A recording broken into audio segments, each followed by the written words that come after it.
우리 함께 하나님 말씀 보겠습니다. 오늘 우리에게 주시는 하나님의 말씀은 사도행전 6장 1절부터 7절까지의 말씀입니다. 신약 성경 사도행전 6장 1절부터 7절까지의 말씀, 제가 가진 성경은 신약 성경 195면입니다. 함께 찾으셔서 저와 여러분이 한 절씩 교독하겠습니다. 그때 제자가 더 많아졌는데 헬라파 유대인들이 자기의 과부들이 매일의 구제에 빠짐으로 히브리파 사람을 원망하니 12 사도가 모든 제자를 불러 이르되 우리가 하나님의 말씀을 제쳐놓고 접대를 일삼는 것이 마땅하지 아니하니 형제들아, 너희 가운데서 성령과 지혜가 충만한 칭찬받는 사람 7을 택하라. 우리가 이 일을 그들에게 맡기고 우리는 오로지 기도하는 일과 말씀 사역에 힘쓰리라 하니, 온 무리가 이 말을 기뻐하여 믿음과 성령이 충만한 사람 스데반과 또 빌립과 브루고로와 니가노르와 디몬과 바메나와 유대교에 입교했던 안디옥 사람 니골라를 택하여 사도들 앞에 세우니 사도들이 기도하고 그들에게 안수하니, 함께 읽습니다. 하나님의 말씀이 점점 왕성하여 예루살렘에 있는 제자의 수가 더 심히 많아지고 허다한 제사장의 무리도 이 도에 복종하니라. 아멘. 여러분 칡 아시죠? 칡.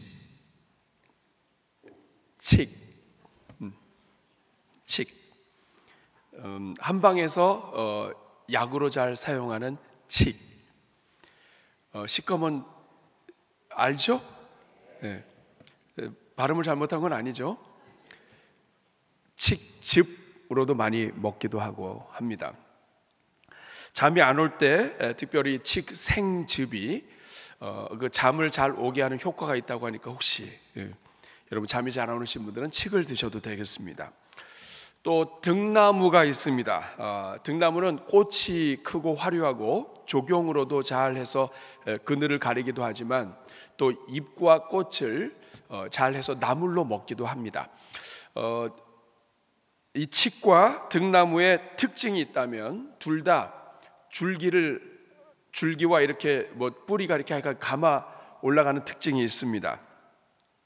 서로 얽혀서 올라가고 또 이렇게 감깁니다만, 그런데 이 두 개가 차이가 있습니다. 칡은 줄기가 왼쪽에서 오른쪽으로 감기고 등나무는 오른쪽에서 왼쪽으로 이렇게 감아 올립니다. 그래서 이 칡과 이 등나무가 같이 엉키면 이 풀토리가 없습니다. 서로 엉키고 얽혀서 묶어버리기 때문에 어렵죠. 그래서 여기에서 나온 말이 이 갈등이라고 하는 말이에요. 이 갈등이라고 하는 한자의 갈자가 칡갈자고 등자는 등나무 갈자입니다. 등나무 등자입니다. 그러니까 우리 선조들이 참 관찰력이 뛰어나죠. 이 칡과 등이 서로 엉킨다는 것을 관찰하고 이 갈등이라고 하는 단어를 만들었어요.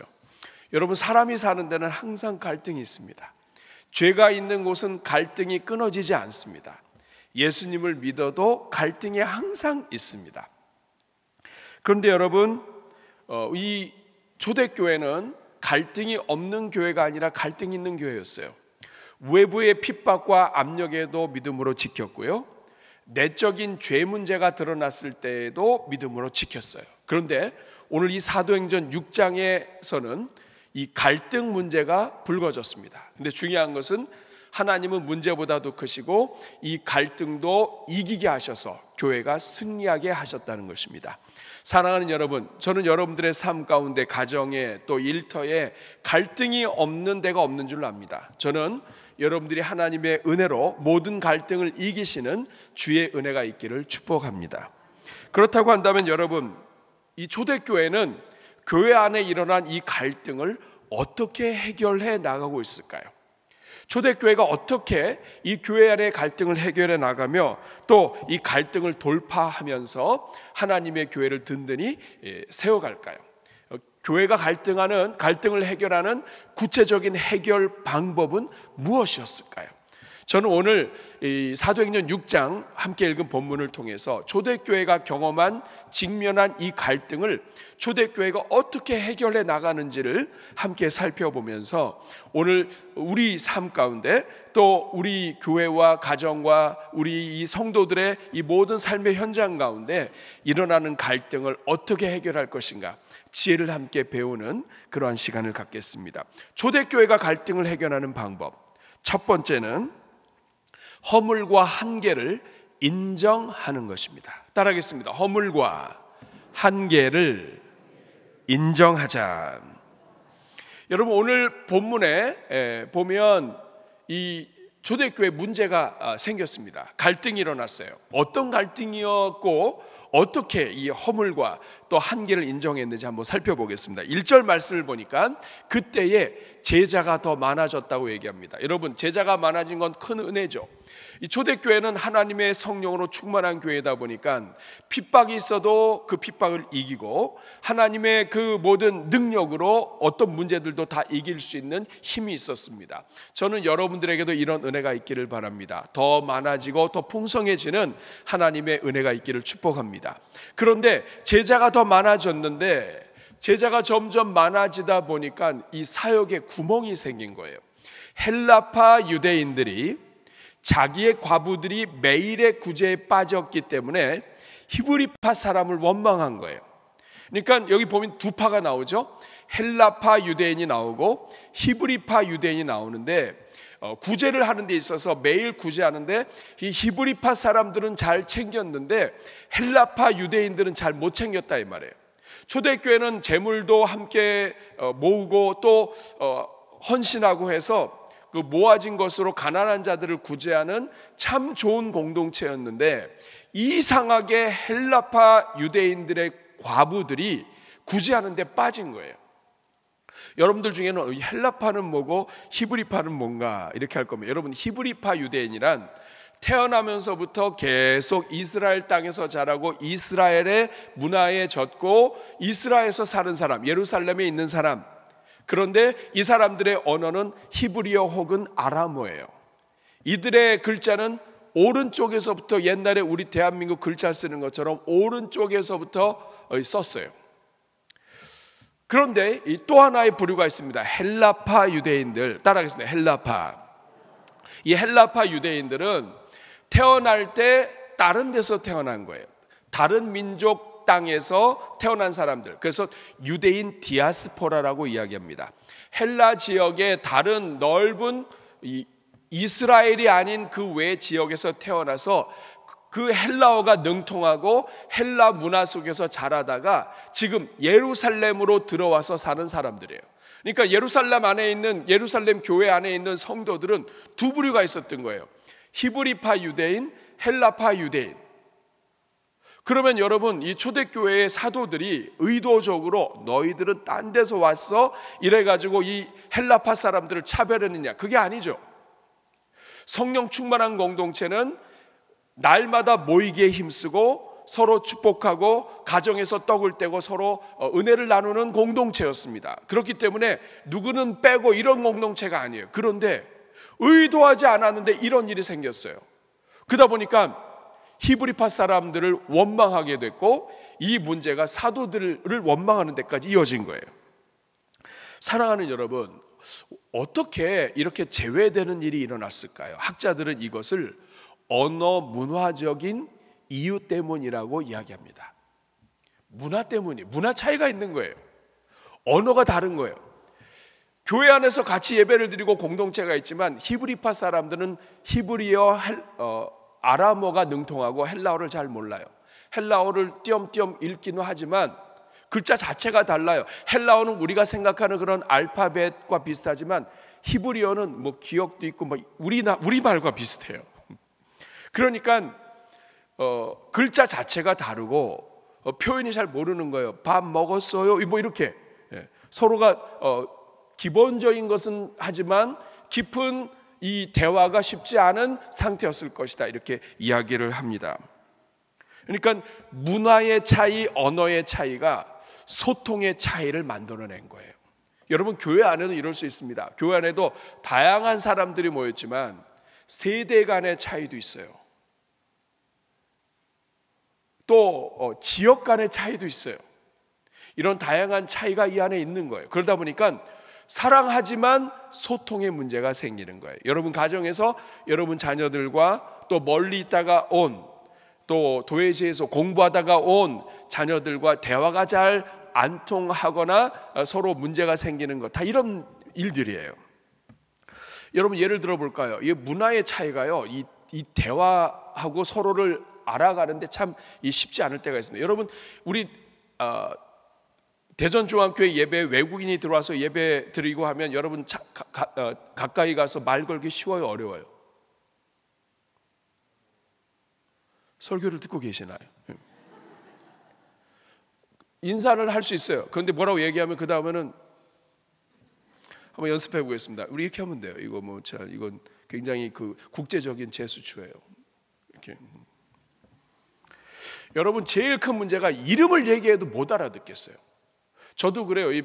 여기 필리핀 친구들이 요새 많이 오는데 이 친구들이 와서 What's your name? 하고서 이름 물어보면 뭐라고 그러면 익숙하지가 않아요. 영수예요. 그러면 영수. 우리가 다 알잖아요.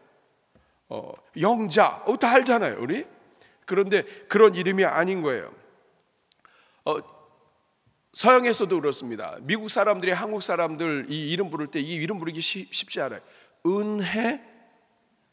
우리는 은혜 너무 좋잖아요. 은혜하면 막 느낌도 막 와요. 막 은혜. 은혜 뜻도 몰라요. 뜻도 모르고 그냥 발음도 어려워요. 민정. 이번에 결혼한 제 딸이 한비인데 한비가 처음에 미국 들어가서 학교를 갔는데 출석을 부를 때 한비라고 부르는 선생님이 없어요. 한바이 제가 너무 미안한 거 있죠. 한비. 그래서 저도 이름을 영어 이름을 하나 줬어요. 쏙찬 이렇게 하면 대화가 안 돼요. 그러면서 막 좋아해요. 내 발음 맞았니? 하면서 막 좋아해요. 대화가 참 쉽지가 않아요. 그래서 제임스라고 그래라. 이렇게 해서 이 이름을 그들이 편한 언어로 주는 거예요. 여러분 헬라어 또 이 그리스 쪽에 유명한 이름들 니콜레타라든지 루키아, 아이린이 이런 말 의미가 아무리 좋아도 이 히브리파 유대인들이 이름 잘 기억 못하는 거예요. 그러니까 아마 이랬을 것 같아요. 구제하는데 그 아이린이가 못 받았어요. 그러니까 누구? 그 아이린이가 그 아이린이도 있고 이 아이린이도 있고 다 이 좋은 이름은 많은데 헷갈릴 거 아니에요. 그러니까 이런 소통의 문제가 생겼다. 우리 사람도 마찬가지예요. 우리 이름을 기억 못할 뿐만 아니라 그들의 이름도 우리가 기억을 못해요. 또 여러분 문화의 작은 차이가 서로의 이런 서운함을 만들어내요. 우리 한국 사람들이 미국 가서나 아니면 서양에 가서 제일 조금 부담스러운 게 뭐냐면 좀 이렇게 안 맞네 이런 게 뭐냐면 저도 마찬가지예요. 이렇게 공부하러 갔는데 그 교수님이 드모라고 하는 교수님이에요. 이름 외우기도 쉽지 않은데 더 뭐 이렇게 우리가 외웠어요. 그런데 그 교수님이 우리 가족을 초대했어요. 그래서 그 집에 가서 밥을 먹는데 막 자랑하면서 막 이 집에 누가 왔고 막 사인도 하면서 막 밥을 먹어야 돼요. 막 그러면서 막 음식을 주고 그러면서 이제 좀 어떻게 더 할래? 그래서 우리는 여러분 한국 사람들은 누가 더 먹자 그러면 막 내 더 먹겠습니다. 그러면 사람이 좀 인격적으로 떨어져 보이잖아요. 그래서 많이 먹었다 이렇게 얘기하면 그 다음에 어떻게 합니까? 이거 한 번 먹으면 안 되지. 두 번 먹고도 자꾸 더 줘요. 그러면 못 이기는 척하면서 많이 먹었는데 이러면서 이제 먹고 그러잖아요. 이 사람들은 안 그래요. 좀 더 하려고 해서 괜찮다고 했더니 다 줘버렸어요. 없어요. 그래서 초대받고 가서 배고파서 왔어요. 여러분 이런 일들이 계속 일어나고 그러면 그 다음은 어떻게 해요? 그 다음 그 집에 갔을 때는 막 계속 먹는 거죠. 나 다 못 먹었다 그러면서. 자, 이런 가벼운 차이가 소통의 차이를 만들어냈고 헬라파, 히브리파 사람들, 가난한 사람들 구제하는 데 있어서 의도하지 않았는데 문제가 생긴 거예요. 자, 그러면 이렇게 문제가 일어났을 때 이 사도들이 어떻게 대응하는 걸 보세요. 오늘 2절 말씀 같이 읽겠습니다. 시작. 12사도가 모든 제자를 불러 이르되 우리가 하나님의 말씀을 제쳐놓고 접대를 일삼는 것이 마땅하지 아니하다. 12사도가 다 불렀습니다. 그러면서 얘기하는데 주어가 뭐냐면 우리가예요. 자, 우리가 하나님의 말씀을 제쳐놓고 접대를 일삼는 것이 마땅하지 않다. 이 말은 두 가지 의미가 있어요. 하나는 뭐냐면 우리가 잘못했다. 우리가 부족했다. 우리가 하나님의 말씀을 집중하면서 이 모든 일을 진행해야 되는데 우리가 한계가 있다 보니까 우리가 이것도 잘하고 싶었고 이것도 잘하고 싶었는데 우리가 하나님의 말씀을 더 집중하면서 지혜롭게 했어야 되는데 그렇게 못했다. 여기서 보면 제쳐놨다, 말씀을 제쳐놨다, 이 말은 뭐냐면 하나님 말씀을 아예 팽개쳐 놓고 이렇게 했다는 뜻이 아니라 소홀히 했다는 의미예요. 하나님의 말씀을 충만하게 묵상하고 풍성하게 접근하면서 그러면서 접대를 했으면 좋았는데 그게 안 된다. 우리가 그게 두 개가 안 되더라. 해보니까 사람들도 많아지고 하다 보니까 이것도 안 되고 이것도 문제가 됐다. 더 큰 문제는 하나님의 말씀을 소홀히 하게 됐다. 이건 우리의 잘못이다 하는 거예요.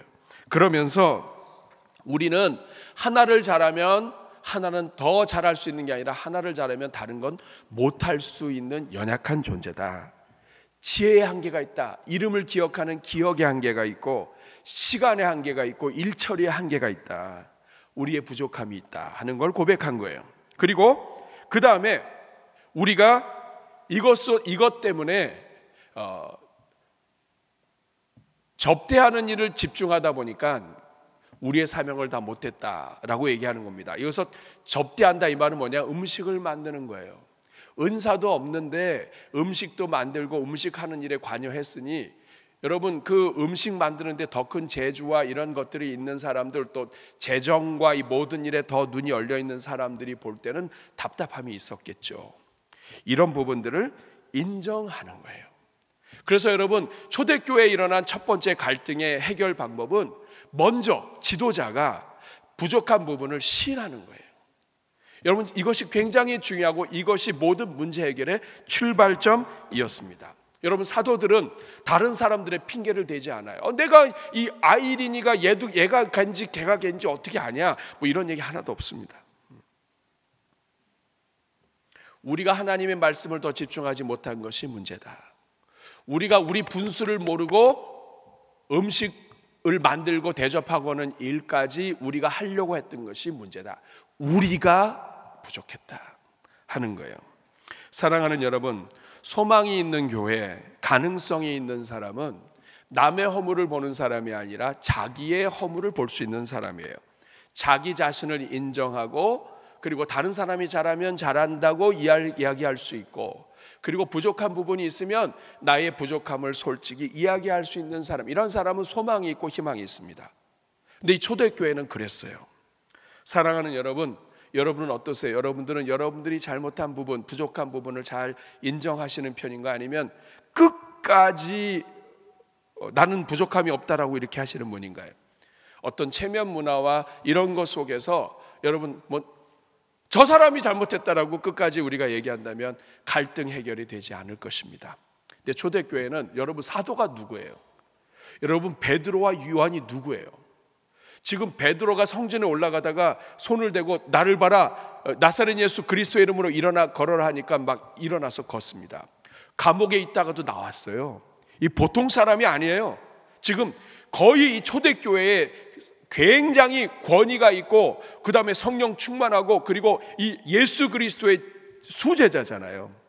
이런 권세와 권능과 이 영적인 이 권위가 있는 이 베드로, 요한 그리고 이 사도들이 자기 자신들이 잘못했다고 얘기하는 거예요.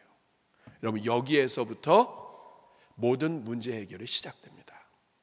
가정도 마찬가지예요. 아버지, 어머니 그리고 누구든지 간에 이것은 네 탓이 아니다. 이거는 나의 문제다. 여러분 한국 교회에 어른이 없다는 말을 해요. 어른은 누가 어른입니까? 저는 가끔 TV에 나와가지고 그 후배들이 막 이렇게 하는데 막 와서 마이크 잡고 뭐가 잘못됐고 잘못됐다 그러면 난 별로 평안하지가 않아요. 어른은 후배가 부족할 때 이 후배를 끌어안고 후배의 연약함을 덮어줄 수 있는 게 어른이에요. 내가 기도하지 못했고 내가 이렇게 못했기 때문에 이건 나의 책임이다. 나는 죽더라도 후배들을 살리는 게 어른 아니에요? 근데 후배들을 다 죽여놓고 자기가 살면 대한민국 어떻게 해요? 그런 점에서 여러분, 사도들은 본인들이 이 잘못을 용서를 구합니다. 우리가 부족했다. 저는 여러분들이 사도들이 이렇게 했다는 것을 주목하시고 여러분의 평생 살아가는 동안에 여러분이 있는 곳마다 화해의 물결이 열어지게 되기를 주님의 이름으로 축복합니다. 두 번째, 초대교회가 갈등을 해결하는 방법은 첫 번째는 자기의 연약함과 한계를 시인하고 인정하는 것이고, 두 번째는 사람을 잘 세우는 것입니다. 모든 갈등은 사람을 잘 세워야 돼요. 사람을 세우는 거예요. 그러니까 사람이 해답이에요. 그런데 사람은 해답이 될 수도 있고 오답이 될 수 있어요. 왜냐하면 사람 잘못 세우면 문제가 해결되는 것이 아니라, 갈등이 풀어지는 것이 아니라 갈등이 더 많아져요. 사람을 잘 세워야 되는 거예요. 그러면 여러분, 초대교회는 어떤 사람을 세웠는가? 여러분, 오늘 이 본문의 이 말씀 너무나 중요해요. 왜냐하면 성령 충만한 사도행전의 교회가 가장 첫 번째로 사람을 세우는데, 그 사람들을 어떤 사람을 세우느냐 이거예요. 성령 충만한 교회 공동체는 어떤 사람을 세워야 하는가? 사람을 세우는 원형이 되는 말씀이에요.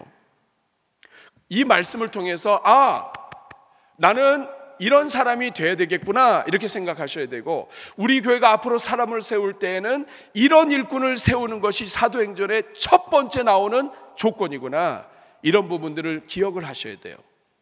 이것은 하나의 모델이 되면서 우리의 기도 제목이 되면서 내가 이런 일꾼이 돼야 되는데 내가 그렇지 못했구나, 나 자신을 돌아보는 거울이 돼야 돼요. 3절 말씀 같이 읽겠습니다. 초대교회는 어떤 일꾼을 세우는가? 시작. 형제들아, 너희 가운데서 성령과 지혜가 충만하여 칭찬받는 사람 7을 택하라. 우리가 이 일을 그들에게 맡기겠다. 여기에 보면 사도들이 얘기합니다. 너희 가운데서 사람을 세우는데 7을 세워라. 근데 그들을 세우는 조건이 나옵니다. 두 가지로 나눌 수 있어요. 첫째는 세 가지지만 이것을 그냥 크게 두 가지로 할 수 있습니다. 첫째는 뭐냐면 성령과 지혜가 충만한 사람. 그러니까 초대교회가 세운 일꾼의 첫 번째 조건이 뭐냐면 성령과 지혜가 충만한 사람. 따라하겠습니다. 성령과 지혜가 충만한 사람. 자, 두 번째 조건은 뭐예요? 맞으셨습니다. 칭찬받는 사람. 따라하겠습니다. 칭찬받는 사람. 자, 다시 한번. 성령과 지혜가 충만한 사람, 칭찬받는 사람. 자, 여러분, 초대교회가 사람을 세우는데 많은 조건들이 있잖아요. 많이 배우고 일 잘하고 똑똑하고 그리고 많이 가졌고 풍성하고 이런 여러 가지가 있을 수 있는데, 이거 다 제껴놓고 초대교회가 이야기한 일꾼의 첫 번째 조건은 성령과 지혜가 충만한 사람이에요. 여러분, 왜 성령과 지혜가 충만한 사람을 이야기할까요? 가장 먼저 이거 성령과 지혜가 충만하다는 것은 두 가지 충만이에요. 첫째는 성령 충만, 그리고 지혜 충만이에요. 여러분, 성령 충만하다는 게 무슨 뜻일까요?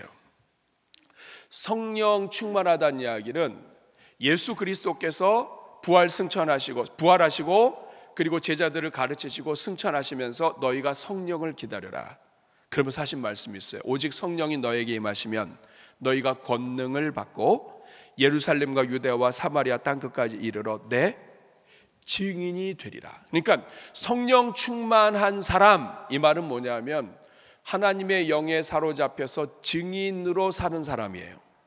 예수 그리스도를 증거할 수 있는 사람, 그 입술에서 예수 그리스도의 은혜와 간증이 나오고 예수 그리스도의 복음을 증거하면서 예수 그리스도의 증인으로 살아가는 사람이에요. 초대교회 일꾼의 첫 번째 조건이 성령 충만한 사람, 예수 그리스도의 증인으로 사는 사람. 자기의 명예를 드러내고 자기가 이렇게 하는 것이 아니라 예수 그리스도의 증인으로 사는 사람, 이것이 성령 충만한 사람이 갖고 있는 의미예요. 복음 전파를 최우선으로 생각하는 사람. 이게 안 되면 예수님의 지상 대명령과 대치하게 돼요. 예수님은 너희는 가서 모든 민족을 제자로 삼아 아버지와 아들과 성령의 이름으로 세례를 베풀고 내가 너에게 분부한 모든 것을 가르쳐 지키게 하라. 예수님은 복음을 전하고 땅끝까지 이르러 구원받게 했는데 그 일꾼된 제자가 성령 충만하지 않으면 예수님의 복음과 지상 명령에 집중하는 게 아니라 자기 일에 집중하게 돼요. 이거 성령 충만한 사람이 첫 번째 조건인데, 이것은 복음에 충실하고 복음의 증인이 되는 삶을 사는 사람, 전도와 복음 증거와 예수 그리스도를 전파하는 데 있어서 열심인 사람을 이야기합니다. 이거는 성령 충만하지 않고는 안 돼요. 그런데 성령 충만하다는 것은 단지 복음 전파만을 이야기하지는 않습니다. 성령이 충만하다는 것은 인간의 생각으로 충만하지 않다는 것의 반대말이에요. 육신으로 충만하지 않다. 성령 충만하다는 것은 뭐냐면 자기 생각대로 일을 하지 않는다는 뜻이에요. 하나님의 영으로 충만하다는 이야기는 하나님이 원하는 대로 일을 한다는 거예요. 하나님이 멈추라고 하면 멈추고 하나님이 가라고 하면 가고, 내가 어떤 걸 계획할지라도 하나님이 스탑하면 하나님께 순종해서 스탑할 수 있는 사람, 이게 성령 충만한 거예요. 그런데 성령 충만하지 않으면 자기 생각에 충만하고 인간이 충만한 거예요. 그러니까 하나님의 나라와 교회와 삶을 하나님이 원하시는 대로 달려갈 수 있는 사람이 성령 충만이고, 자기 마음대로 할 수 있는 사람, 내 생각과 내 고집과 내 철학대로 하는 사람은 성령 충만이 아닌 거예요. 하나님의 영으로 충만한 것을 이야기하는 거예요. 하나님의 인도를 날마다 받는 사람, 이 사람이 성령에 충만한 사람이에요. 이것이 초대교회의 첫 번째 조건이에요. 여러분, 우리 교회도 마찬가지입니다. 교회가 일꾼을 세울 때 가장 먼저 중요한 것은 성령 충만이에요. 하나님의 영으로 인도함을 받고 하나님의 영으로 충만함을 받고 복음 증거와 예수 그리스도의 복음에 열정이 있어야 되는 거예요. 그래야 교회가 같은 방향으로 가는 겁니다. 인간 충만이 아니에요. 성령 충만이 첫 번째예요. 만약에 여러분이 그렇지 않다면 하나님의 은혜로 된 거죠. 그러면 우리가 성령 충만을 간구하고 하나님의 영에 사로잡힌 일꾼이 되도록 기도하시면 됩니다. 자, 이것이 첫 번째고, 그 다음에는 지혜 충만이에요. 따라하겠습니다. 성령과 지혜가 충만한 사람. 여러분, 뭐 성령 충만이면 성령 충만이, 지혜 충만은 또 뭘까요? 성령 충만과 지혜 충만은 짝이에요. 성령 충만은 큰 방향을 이야기해요. 예수 그리스도의 복음, 하나님께 초점이 맞춰진 걸 얘기한다면, 내 초점이 아니라, 내 생각이 아니라 하나님께 초점이 맞춰지는 게 교회 일꾼이다. 그래야 교회가 하나 된다. 교회는 내 생각으로 이야기하면 수백 수천의 성도들의 숫자만큼 하나가 안 돼요. 그런데 성령에 초점을 맞추면 교회는 하나 돼요. 교회, 예수 그리스도가 교회의 머리라는 말이 그런 의미입니다. 그러니까 첫 번째 일꾼의 조건은 성령 충만이에요. 그런데 성령 충만 다음에 지혜 충만은 짝이에요. 성령 충만이 방향을 이야기한다면 지혜 충만은 그 방향을 이루기 위한 구체적인 방법을 말합니다. 그러니까 지혜가 충만하다, 이 말은 하나님의 방법으로 일하는 것을 이야기합니다. 성령 충만이 큰 방향이라면, 하나님의 인도함을 받는 거라면, 지혜 충만은 그 일을 진행하는 데 있어서 갈등을 해결하고 교회의 사역을 이야기하고 또 성도들을 섬기고 봉사하고 하는 이 모든 데 있어서 지혜가 충만하다, 이 말은 뭐냐 하면 그 모든 방법 하나하나에 성령의 인도함을 받아서 하나님의 지혜로 일을 하는 것을 이야기합니다. 자기의 방법, 자기의 경험, 자기의 지혜, 그것이 우선이 아니라 하나님이 주시는 지혜, 하나님의 방법. 어떤 사람은 일을 참 잘해요. 그런데 그 방법이 세상적이에요. 그러면 교회는 분명히 일은 잘하는데 이상하게 서로 껄끄럽고 갈등이 생겨요. 그 이유가 뭡니까? 지혜 충만하지 않기 때문에 그런 거예요. 세상의 악한 방법이나 세상의 어떤 효과적인 방법이나 이런 것들 다 때로는 필요할 때가 있을 수도 있어요. 그렇지만 하나님의 그 지혜의 성령의 충만한 방법, 지혜 충만의 방법이 아닌 경우에는 이 교회가 하나 되는데 문제가 생겨요. 왜냐하면 하나님은 목적도 선하시지만 하나님은 방향과 방법도 선하신 하나님이시오. 하나님은 모든 일에 있어서 하나님의 방법을 하길 원하세요. 하나님이 우리 인생을 다스리실 때 죄가 많지만 하나님의 방법으로 우리를 다스리시고 십자가의 은혜로 우리를 다스리신 것처럼, 성령 충만은 하나님의 초점이 맞춰져 있다면 지혜 충만은 그 모든 일을 하는 데 있어서 그리스도의 향기가 나타나는 거예요. 이 하나님이 이렇게 하나님의 방법이에요. 그러니까 같이 있다 보면 이상하게 은혜가 되고 이상하게 하나님의 그 향기, 그리스도의 향기가 내고, 그래서 우리가 하나님의 백성이구나 하는 것이 느껴지게 하는 방법, 이것이 지혜 충만이에요. 여러분 어떠세요? 여러분은 성령 충만하시나요? 여러분은 지혜 충만하시나요? 초대교회의 일꾼을 많이 배운 사람, 성공한 사람, 사회적 지위가 높은 사람, 똑똑한 사람이 아닙니다. 성령 충만하고 지혜 충만한 사람이 1순위예요. 그 이유는 교회는 인간이 이끌어가는 것이 아니라 하나님이 이끌어가시고, 하나님은 어리석은 존재라 할지라도 기드온의 300용사처럼 아무 힘이 없는 사람이라 할지라도 전쟁은 하나님께 달려있기 때문에 하나님 안에서 하나 되면 교회는 다 하는 거예요. 그런데 아무리 똑똑한 사람이 많아도 하나 되지 않으면 어떤 일도 못하는 게 교회예요. 그렇기 때문에 일꾼의 첫 번째 조건은 성령 충만이요 지혜 충만입니다. 저는 여러분들이 여러분의 삶 속에서 사역에 섬기는 영역에서 여러분들에게서 그리스도의 향기가 나타나기를 바랍니다. 여러분이 성령 충만을 구하시고, 하나님 저에게 지혜 충만을 주옵소서. 그래서 내가 가는 곳마다 그 모든 절차와 방법이 그리스도의 그 향기가 나게 하여 주시옵소서. 이런 간구와 기도가 있기를 주님의 이름으로 축복합니다.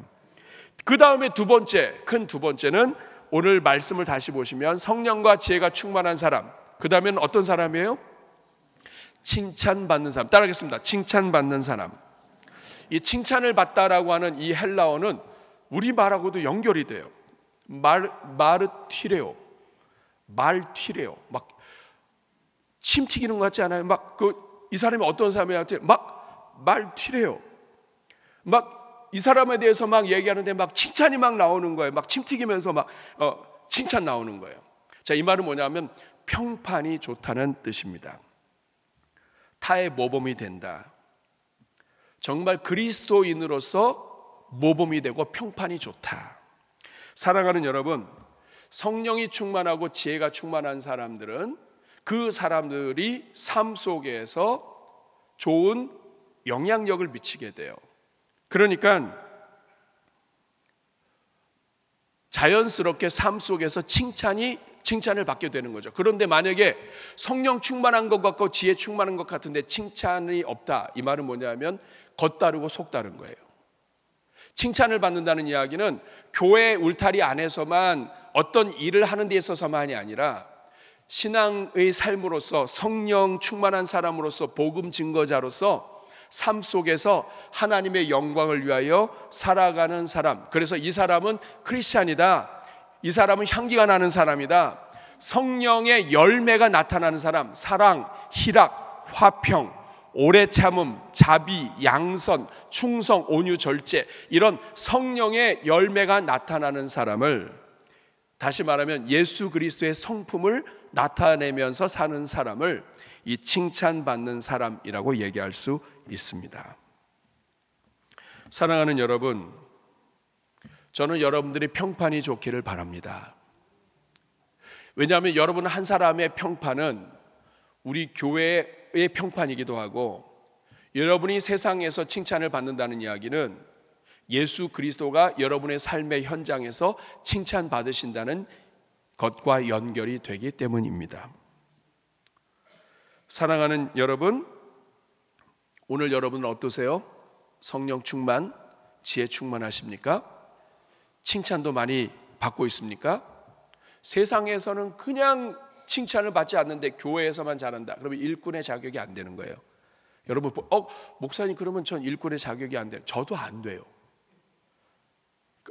우린 좀 거꾸로 하고 있는 거예요. 그럼 우리 사도행전을 통해서 우리가 기도해야 될 제목은, 하나님 성령 충만도 부족하고 지혜 충만도 부족하고 칭찬도 부족합니다. 그러나 하나님이 후회함이 없으시니까 일꾼 세워주셨사오니 우리를 통하여 우리 삶이 성령 충만, 지혜 충만, 칭찬 충만의 삶을 살게 하여 주시옵소서. 하나님과 나와의 관계에서만 내가 잘하는 게 아니라 나와 함께하는 모든 사람들로부터 내가 사랑과 존경과 은혜를 나눌 수 있도록 도와주옵소서. 여러분, 갈등을 해결하려면 모나면 갈등이 해결 안 돼요. 갈등을 해결하려면 성령 충만, 지혜 충만, 칭찬, 평판이 있어야 돼요. 우리 모든 성도들은 다 평화의 도구로 부르심을 받았습니다. 평안케 하는 직분. 우리 모든 성도는 다 예수님처럼 평안케 하는 직분을 가졌는데 이 평안케 하는 직분이 세상적인 방법으로 한다. 평안이 안 돼요. 이건 절대로 되질 않아요. 교회는 예수 그리스도의 방법, 성령의 방법, 그리고 하나님의 은혜가 아니면 안 되는 거예요. 그래서 초대교회는 이렇게 해서 갈등을 해결합니다. 이 7사람을 선택한 것을 통해서 결국에는 이 갈등이 해결돼요. 세 번째, 오늘 본문에 나오는 초대교회 문제 해결의 방법은, 첫째는 자기 자신의 한계를 인정하고 잘못을 고백하는 것이고, 두 번째는 정말 성령 충만, 지혜 충만, 평판이 좋은 일꾼들을 세워서 그들을 통하여 이 모든 갈등을 해결하게 하는 것이고, 세 번째는 본질에 집중하는 것입니다. 따라하겠습니다. 본질에 집중하라. 여러분, 오늘 사도들의 문제 해결은 여기서 끝나지 않습니다. 그리고 가장 중요한 것이 하나 남았습니다. 그것이 바로 4절 말씀입니다. 같이 읽겠습니다. 시작. 우리는 오로지 기도하는 일과 말씀 사역에 힘쓰리라. 이 말은 뭐냐면, 우리는 사도들이 기도하는 일에 더 힘쓰겠다. 그리고 말씀 사역, 복음 증거하는 일에 더 힘쓰겠다. 결국 이 문제는 어디서 나왔느냐? 우리가 본질에 집중하지 못하고 본질이 약하기 때문에 이 문제가 생겼다. 성도로서, 사도로서의 본질이 약해지니까, 본분이 약해지니까, 하나님이 우리에게 맡겨주신 그 사명에 약해지니까, 교회로서 반드시 해야 될 이 본질이 약해지니까 이 문제가 생겼다. 이 본질을 회복하겠다. 우선순위를 회복하겠다. 성도는 기도하는 것과 복음 증거하는 것이 본질이다.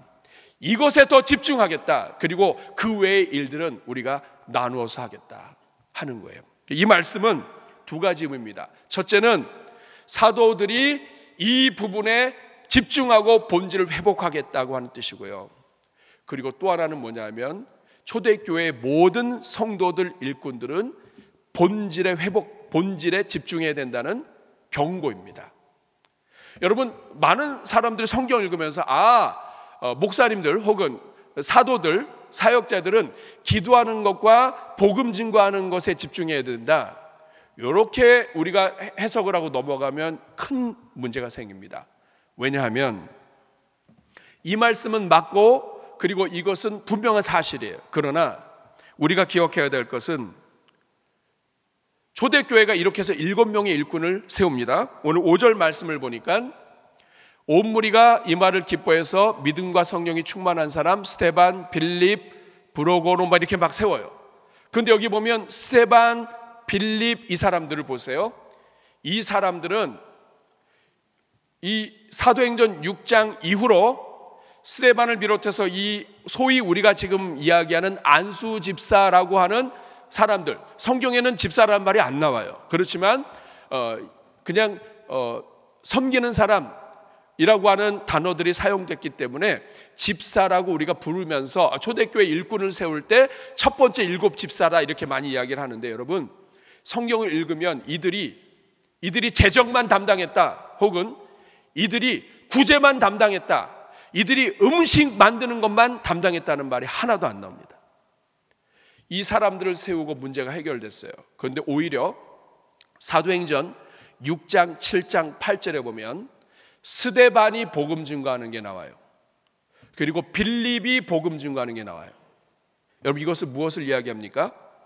사람을 세워서 사도들이 다 못하는 일들을 나누었지만 여전히 직분자들의 최고의 최선의 방향은 복음 증거였다, 이 말이에요.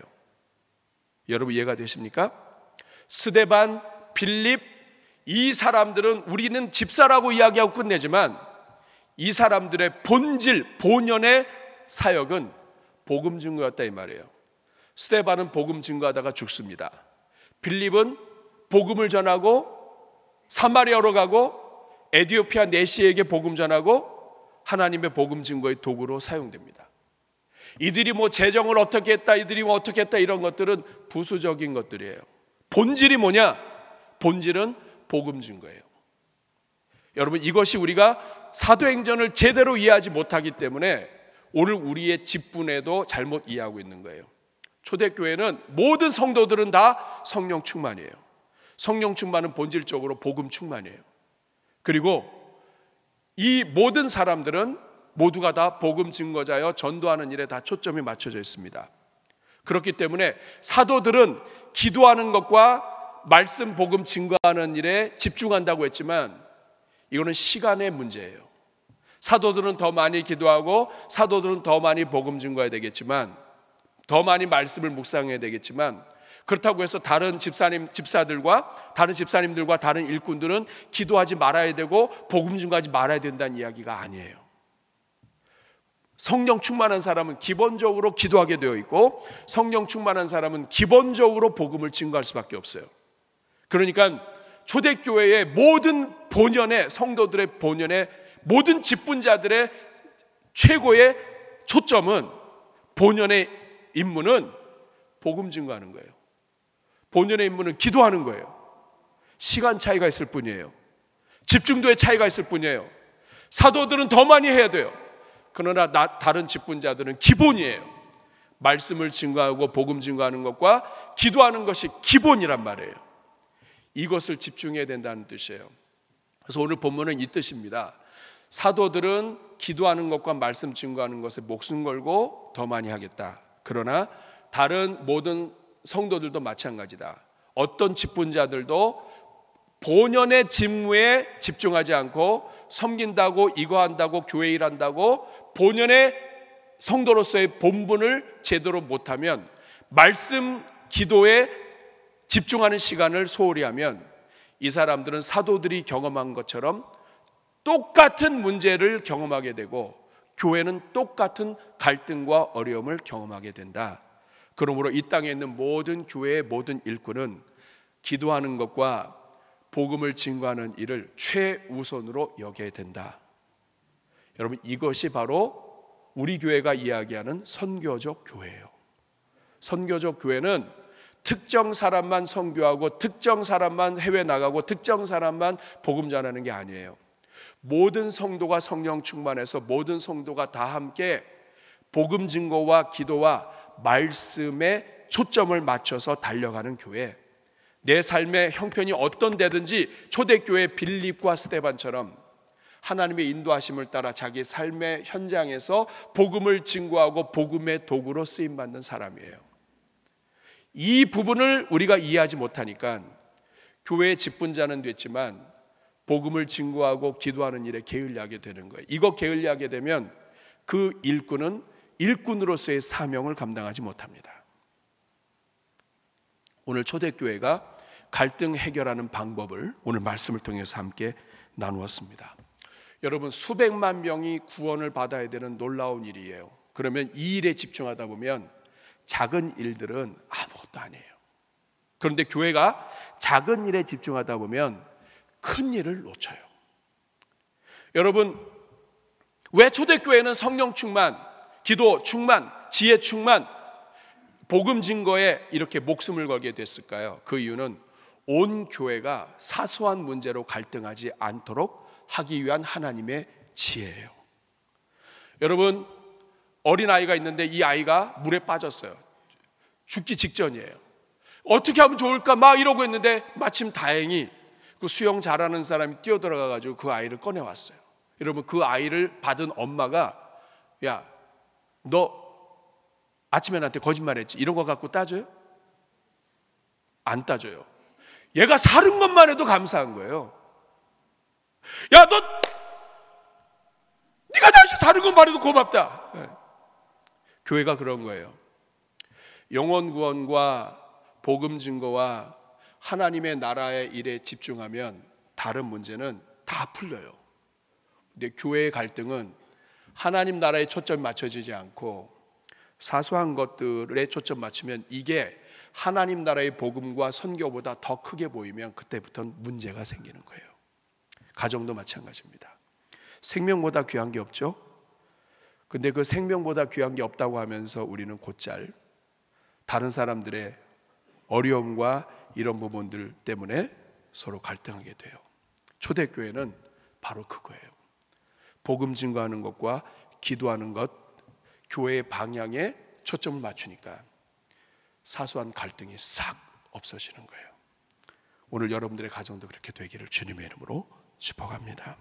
우리 한번 가슴에 손 얹고 기도하겠습니다. 이 시간 기도하실 때 하나님, 제가 주님의 교회 일꾼인데 제가 성령 충만하지 못하고 지혜 충만하지 못해서 인간의 방법으로 생각으로 일을 처리하고, 그리고 하나님 정말 칭찬받으며 정말 많은 사람들로부터 정말 존귀 여김을 받아야 되는데 하나님의 방법으로 하지 않다 보니 하나님이여 칭찬받는 일에도 문제가 생겼습니다.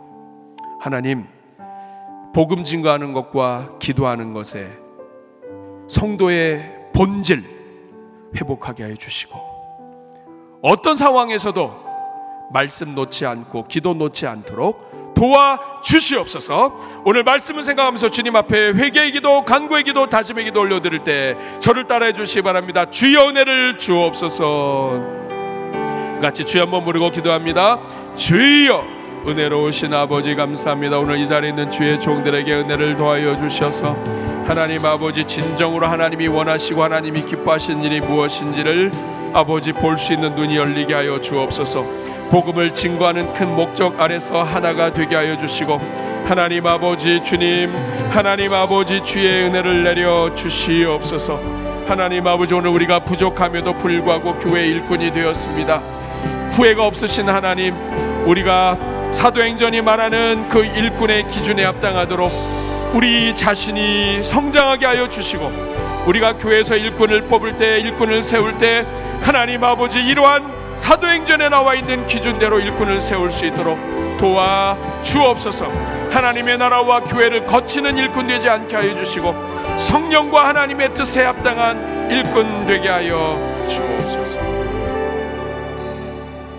하나님 아버지, 사울이 아무리 키가 장대하고 그리고 사람들 보기에 좋았다 할지라도 그에게서 하나님의 영이 떠나고 하나님의 생각이 아니라 자기 생각으로 가득 찰 때 사울에게는 악신이 들어가고 하나님의 나라를 거치는 자가 되고 맙니다. 하나님, 교회의 일꾼은 하나님 뜻, 하나님의 영에 충만한 자가 되어야 되고 머리 대신 주님께 하나 되는 순종하는 종이 되어야 할 줄로 믿습니다. 하나님, 우리 교회가 그런 교회 되게 하시고 이 자리에 일꾼들마다 하나님 정말 사랑하시고 아끼시며 하나님이 칭찬하시며 자랑하시는 일꾼들이 다 되게 하여 주옵소서. 예수님의 이름으로 기도하옵나이다.